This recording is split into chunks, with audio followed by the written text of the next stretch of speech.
Hey everyone, it's Saturday, January 31st, 2026, and as of 12:01 a.m. this morning, the federal government has officially entered a partial shutdown.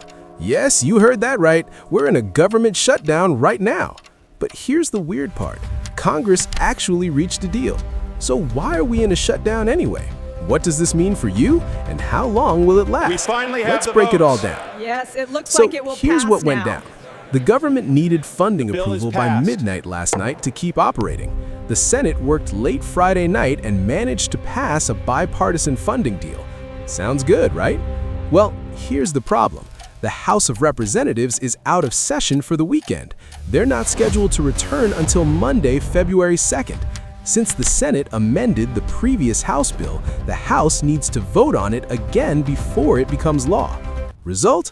The funding deadline passed, and at 12:01 a.m., a partial government shutdown automatically kicked in. It's like everyone agreed on the plan, but nobody was around to sign the final paperwork. Now, let's talk about the real issue here.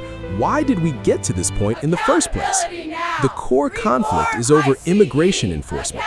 Recently, 2 U.S. citizens or protesters. This is not a request, it is a mandate. Body cameras are required for every officer, and we will not allow masks during operations. Were killed during immigration enforcement operations in Minneapolis involving federal agents. This tragedy sparked intense debate about how ICE and immigration agents operate. Democrats demanded reforms before they'd approve funding. The Senate compromise does 2 things.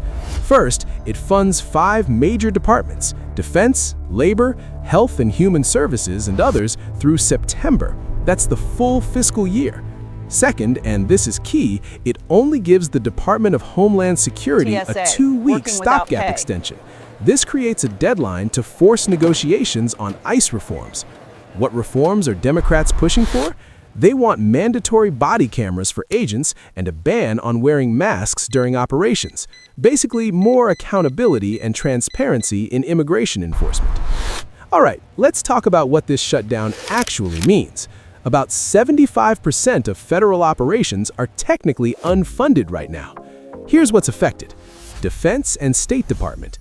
Essential military operations continue, but many civilian employees are furloughed without pay. Homeland Security. TSA agents and Border Patrol keep working, but they won't get paychecks until this is resolved. IRS. This is bad timing. We just entered tax season, so refund processing could be delayed. Labor, HHS, and Education. Various federal programs and grants are on pause. What's still running normally? Agriculture. SNAP benefits continue. Veterans Affairs. All VA services continue. National parks, these remain open. Social Security, payments continue automatically since it's mandatory spending, not subject to appropriations. Here's the good news. This shutdown is expected to be very short-lived. The House returns Monday, February 2nd, and Speaker Mike Johnson has indicated he plans to bring the Senate bill to a vote immediately. President Trump has also expressed support for the deal, saying he'll sign it as soon as it reaches his desk.